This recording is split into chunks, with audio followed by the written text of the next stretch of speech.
Clerks 3. I'm not quite sure if it's a masterpiece or a disaster piece. Let's talk about why. Hey guys, I'm Karl. Welcome to my movie film show. Feel free to subscribe down below if you would like to, but today we're here to talk about Clerks 3 from Kevin Smith. From Clerks to Chasing Amy to Mallrats, I loved all of them. Then when I was a teenager, I saw Jay and Silent Bob Strike Back, and I thought it was the funniest film I'd ever seen. But, you know, bear with me, I was a teenager at the time. Ever since I've stayed a Kevin Smith fan. I've even seen him live in concert or on stage twice. Across both times, he answered about 5 questions. One time he was just doing a Q&A with an audience, and the other time he was doing a podcast where he was basically doing a Q&A with the audience as well. It's quite interesting. It's quite a lot of fun. The man's a good talker and he tells a damn good story. And the thing with Kevin Smith films is they've always been unique. They've always had their own voice and they haven't just been generic reboots and remakes for the most part. He does have his fair few flops in there. He's had some odd movies, like his one studio movie, Cop Out, I think he will admit was a cop out. He does have some good ones. Every director has good ones and bad ones. Some of his earlier work you could reasonably claim is his best work. Clerks in itself could be claimed as his best work. It's what got him his notoriety, and it's arguably one of the most relatable movies of all time, because anyone who's ever worked in a convenience store or with the general public in general will have stories similar to what happens in Clerks. It basically drills home the basic idea that we all know, that the general public are all bastards. Every one of them. As individuals, fantastic. When they're in a shop dealing with the staff, bastards. Every one of them. So we're here to talk about Clerks 3, the third in the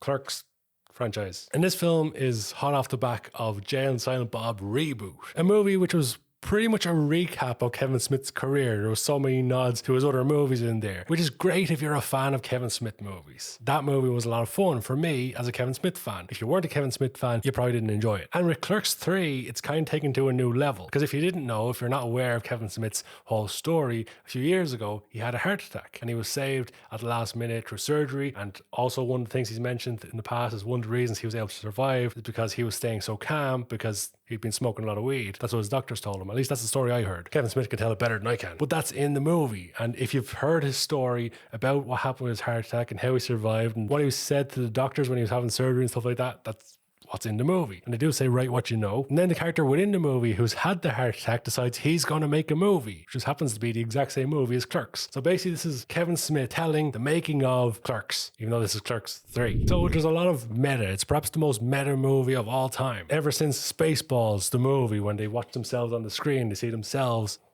playing themselves. It's a movie which, when it came out initially, critics were saying was a very self-indulgent movie. And I fully agree, it is in places. And this is a movie that only makes sense if you're a fan of Kevin Smith and Clerks. Because there's even some Mallrats references in there, references to all his movies in there. If you haven't watched Clerks or any other Kevin Smith movie, well, probably Zack and Miri Make a Porno, you could watch individually or Cop Out. But his earlier work, if you haven't watched any of that, this movie won't make any sense. Although why you're watching Clerks 3 first wouldn't make any sense either. This is very much a movie for the fans of Kevin Smith, for him to elaborate on his filmmaking even further. And even at the end, there's a nice little voiceover from Kevin Smith where he explains this is how he saw Clerks all along, in living color, whereas the movie's in black and white, but he always remembers it in color because that's, you know, what he saw, that's what he lived through. Nice little roundup for some of the characters as well, Dante and Randal. Sad ending, spoiler alert, and definitely kills off the franchise. I'll be very surprised if there's a Clerks 4. In terms of the recreation of Clerks, it was pretty entertaining. It's quite interesting seeing the same characters pop up again, even some of the same extras, the level of detail they went to recreate some of the shots they did in the past 20 or 30 years ago. It's phenomenal. And this looks like a movie that overall was just fun to make. When the movie was initially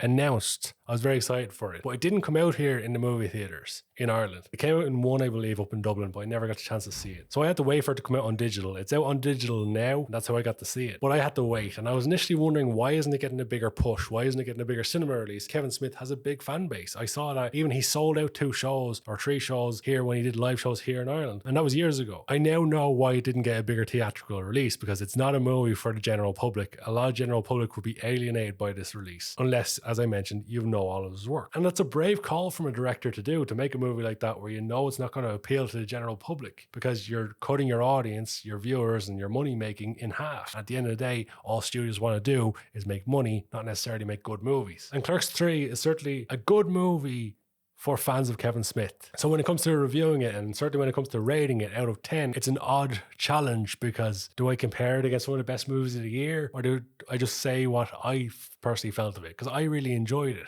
However, as a standalone movie, it's not great in terms of by comparison to other movies that have come out this year. As a fan of Kevin Smith movies, I would give this movie a 7 out of 10. It was very enjoyable. It wasn't spectacular, but I'd highly recommend checking it out if you're a fan of Kevin Smith movies. If you're not a fan of Kevin Smith movies, I'd suggest going and checking out more Kevin Smith movies, because Clerks, Mallrats, Chasing Amy, all fantastic. Jay and Silent Bob Strike Back is hilarious. And he has such an eclectic range of work now, from Red State, which is a fantastic movie, Tusk, which is a horror movie, Yoga Hosers, which is a movie I wish I never watched. He's certainly a very interesting filmmaker, which I'd highly recommend checking out. Another thing I'd recommend checking out is this video right over here, and if you've already seen that one, I recommend checking out this video over here, and I'll see you later.